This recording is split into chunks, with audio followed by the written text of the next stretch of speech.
Hey guys, welcome back to my YouTube channel. Today we are going to learn how we can make a service that can reboot itself. I use a local Flask app that I manually run whenever I reboot my computer, but I need some automation in it. And what I want is that whenever the computer restarts or when I open or reboot, it should automatically rerun itself. So let's dive into the whole tutorial. So I'm using Linux for my Flask app. So here's a quick overview of my app. There are templates in which I have a login HTML page, index HTML page, and this is my virtual environment folder and my app.py. So quickly, I'll tell you how I run this manually. So basically, first of all, we need to activate our virtual environment. We have activated our virtual environment, and now we need to run the Python app. So here you can see my server is live. So let's quickly go to Firefox and yep, our server is live, right?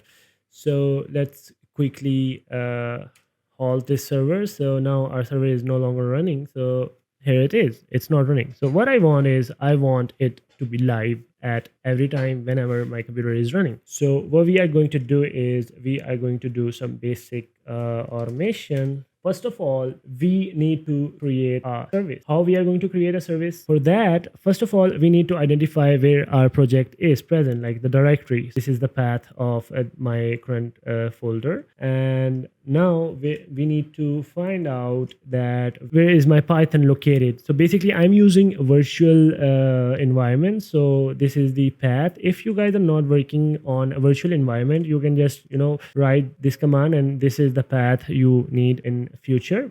So let's start. So first of all, we need to create a new service file. So this is the command for the new service file, whereas my app dot service is basically the name of the service which we are going to call it. So it will ask the password, we are going to enter it, and now we are into the file. So this is the template that I use for this whole automation. So basically this is the unit information, this is the service information. So basically you need the username, then the working directory of your project, which in my case is this path, and your executable Python.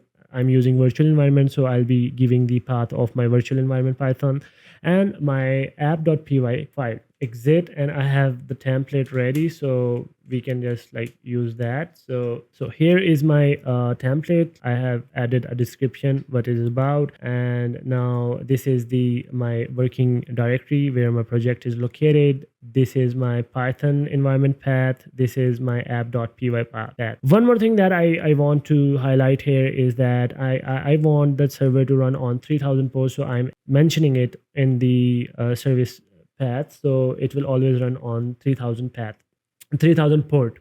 So let's save it and exit the file. Now our service file has been made. So now what we are going to do is we are going to reload that system file, and then we are going to enable that system file using this command, and then we will start the service. So now our service is start. So let's verify it since we closed the server, and now we are going to refresh and my server is live. Let me quickly test you. Like now I'll restart my virtual environment. So let's wait for the virtual environment to reboot. So my virtual environment has been rebooted. So let's see if my server is running or not. Yep, my server is running. One more thing that I want to add on to this tutorial is that let's say you change the code and you want to reflect that into the live server. So what you are going to do is you are going to let's say I change the user informations. Let me add a new user here, and I'll give a password 1 2 3 4 5 6 7 8. So now I have added a new user.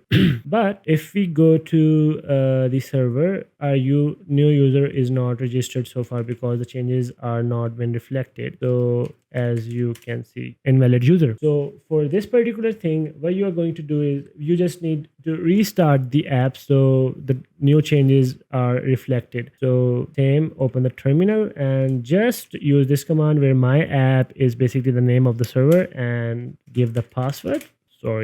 So now the app is restarted. Now quickly go through, we are going to do a refresh and log out. Now let's see if our user is live or not. As you can see, the changes has been reflected. So this was the whole tutorial. You can visit my GitHub in the description and you will find all the helping material in that and full guide as well. Like to this video would be amazing. Do subscribe my YouTube channel and stay tuned for more automation tutorials. Have a nice one. Bye bye.